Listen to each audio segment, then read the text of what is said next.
right, folks, welcome back. Time for part two of my interview with Eric Dyson, professor at Georgetown University and author of The Black Presidency. I started out by asking him about Barack Obama and the fact that in Chicago, the Urban League says more blacks are in poverty, murders, 94 murders in 2 months, mostly in black neighborhoods. And here's how he responded. The reality is that there is a growing perception among certain aspects of African American people, a minority to be sure, but an increasingly vocal one, that suggests that the president must be pushed, should have been pushed more during his presidency to address the issues of African American people. Look, I've been one of those critical voices. I was a surrogate twice for Barack Obama, so I'm an extremely sympathetic supporter of the president, and yet when it comes to race, he hasn't necessarily been quick on the uptake. He will go down, in my estimation, as one of the greatest presidents we've had, but what he's done on race will not win him those plaudits.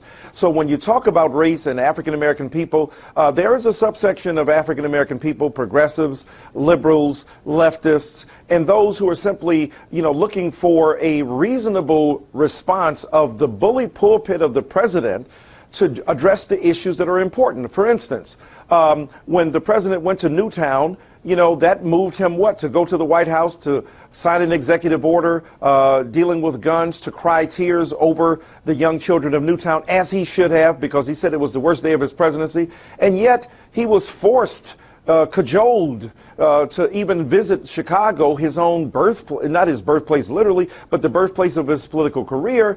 And he has not gone from Detroit to Flint, Michigan, 60 miles up the road, where he might have seen people devastated by the water crisis. Why not, Michael? So Why not? Why not? Why not?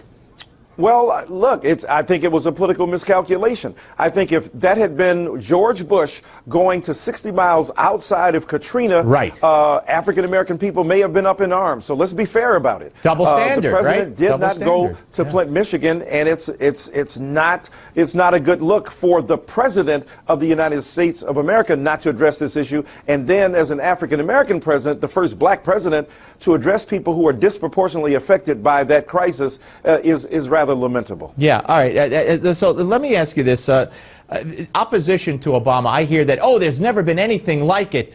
First of all, Bill Clinton was impeached, number one. Number two, George Bush, you only have to go back and look at Google the protests against the Iraq War. They hung Bush in effigy. They had crosshairs on him with blood dripping down from his head.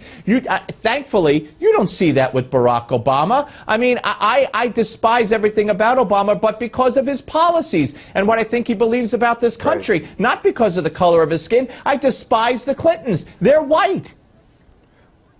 Yeah.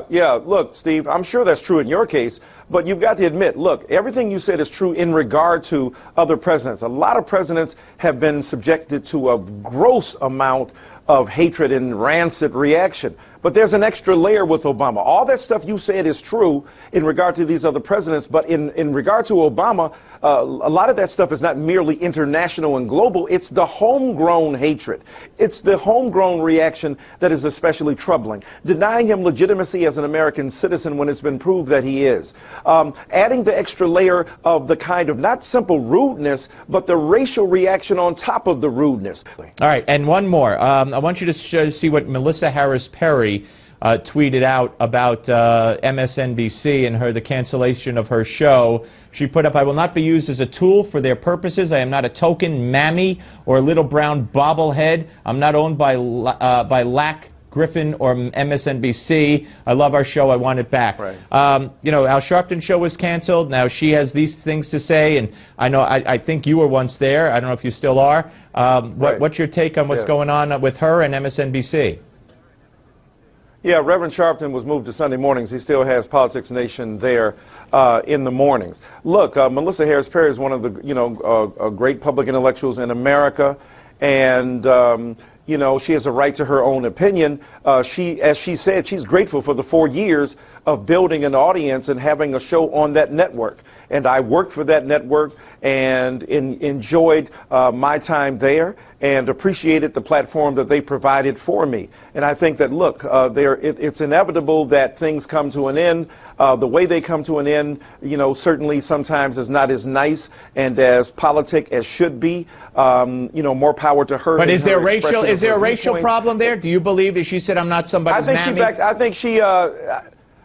think she said afterward that she doesn't even know whether that's a racial problem or not, because there are other people whose shows were being interrupted who did not happen to be African American. So I think Melissa Harris Perry backed up off of that. Okay. But look, she has a right to her opinion. She's a very bright woman, and she knows what she's talking about. My experience with MSNBC was not that, and that's what I have to acknowledge. All right, very interesting conversation with Michael Eric Dyson. I hope he does come back, and very interesting what he had to say about Melissa Harris Perry, that he never saw any instances of racism or racial problems at MSNBC. All right, folks, Give Me 5 is next. Don't miss it.